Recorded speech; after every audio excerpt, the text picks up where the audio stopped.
Hi friends, ఈరోజు సత్ప్రవర్తన అనేటటువంటి టాపిక్ మీద ధర్మవ్యాధుని కథ విందాం. ఓకేనా ఫ్రెండ్స్? ఇది మహాభారతంలోని ఒక మోటివేషనల్ స్టోరీ. మహాభారతం అనగానే అది పర్సనాలిటీ డెవలప్మెంట్ కోసం మన ఋషులు, మన పూర్వులు, పెద్దలు మనకు అందించిన ఒక సద్గ్రంథం. ఓకే, ఇప్పుడు స్టోరీలోకి వెళ్ళిపోదాం. అనగనగనగనగనగా పూర్వం ఒక ఊరిలో కౌశికుడు అనే ఒక బ్రహ్మచారి ఉండేవాడు. ఒకరోజు అతను ఒక చెట్టు కింద కూర్చుని వేదం చదువుకుంటున్నాడు. ఆ సమయంలో ఒక కొంగ అదే చెట్టు మీద కూర్చునుంది. సరే, కింద వేదం చదువుకుంటున్న కౌశికుడి మీద రెట్ట వేసింది.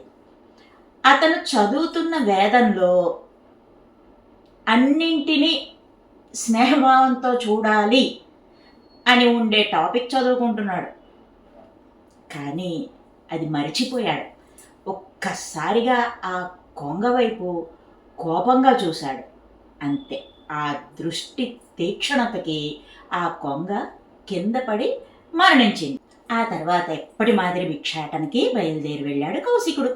ఓ ఇంటి ముందు నిలబడి భవతి భిక్షాందేహి అని అడిగాడు. ఆ ఇంటి ఇల్లాలు భిక్ష తెచ్చేందుకు లేచింది. ఇంతలో ఆమె భర్త వచ్చాడు. ఆ మహాసాధ్వి భర్తకి కాళ్ళు కడుక్కోవడానికి నీళ్ళు ఇచ్చింది. ఇంకా తగిన అవసరమైన సపర్యలు చేసి భోజనం వడ్డించి భిక్ష కౌశికుని కోసం తీసుకువచ్చింది. ఆలస్యమైనందుకు క్షమాపణ కూడా కోరింది. అయినా కౌశికునిలోని కోపాన్ని చూసి, ముని పొంగవ, మీ వంటి వారికి కోపం తగదు. నా వంటి ఇల్లాలికి పతి సేవా ధర్మాన్ని మించిన ధర్మం వేరొకటి లేదు. నేను కొంగని కాదు, మీ తీవ్రమైనటువంటి చూపుకి భయపడి కింద పడిపోను అన్నది. ఎక్కడో తన ఆశ్రమంలో తపోవనం దగ్గర జరిగిన సంఘటన ఈవిడికి ఎలా తెలిసింది అని ఆశ్చర్యపోయాడు. అంతలో ఆ పతివ్రత శిరోమణి, కోపాన్ని మించిన శత్రువు లేదు. మీరు మిథిలా నగరానికి వెళ్ళి ధర్మవ్యాధుడు అన్న అతనిని కలవండి. అతను మీకు ధర్మబోధ, తత్వబోధ చేస్తాడు అని ఆ కౌశిక బ్రాహ్మణునికి హితవు చెప్పింది. కౌశికుడు వెంటనే మిథిలకు బయలుదేరి వెళ్ళాడు.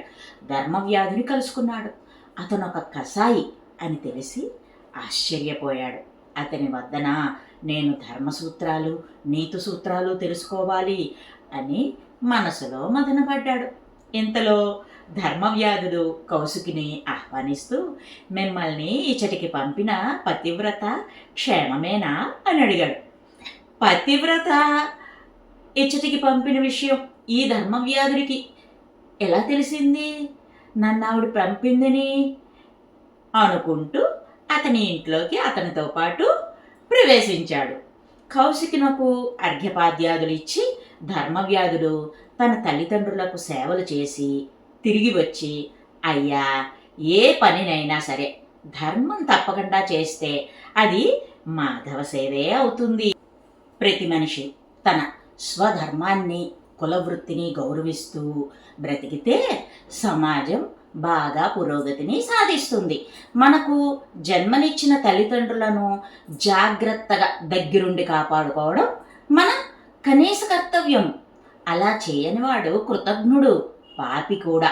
మాతాపితరుల సేవ ఒక్కటే చాలు, మనల్ని అది మోక్ష మార్గం వైపు నడిపిస్తుంది. ఈ హితవచనాలు విని కౌశికుడు తాను విస్మరించినటువంటి తల్లిదండ్రుల వద్దకు చేరి వారిని భక్తితో సేవించి తరించాడు. వేదాంతము, తత్వజ్ఞానము, అధ్యయనము, తపస్సు, వీటన్నిటి పరిశ్రమతో పొందేటటువంటి జ్ఞానం, మోక్షం కేవలం మాతాపితరులను సేవించి పొందవచ్చునని తెలుసుకున్నాడు కౌశికుడు. కోపం వల్ల మన శక్తిని కోల్పోతాము. ఈ కథలో పతిసేవ చేసి ఆ మహాసాధ్వి తపస్సు చేసినా పొందలేనంత జ్ఞానాన్ని పరిణితిని పొందింది. స్వధర్మ పాలనా శక్తి ధర్మవ్యాధునిది. కాబట్టి చేసే పని కసాయి అయినా ధర్మబోధ చేయగలిగాడు. జన్మనిచ్చిన వారికి కృతజ్ఞత చూపడం మన ప్రథమ కర్తవ్యం అని చెప్పగలిగాడు. ఆచరించి చూపించాడు. ఇదర్రా కథ. బాగుందా? మనం కూడా అమ్మా నాన్నల్ని గౌరవిద్దాం, ప్రేమిద్దాం. మనం కూడా ఆ ధర్మవ్యాధుడు అనుసరించినటువంటి చక్కటి సేవానిరతిని పొందుదాం. మనం కూడా అమ్మకు నాన్నకు సేవ చేద్దాం, ఆచరిద్దాం. ఓకేనా? మరో మంచి కథతో మళ్ళీ మీ ముందుకు వస్తా. By bye friends.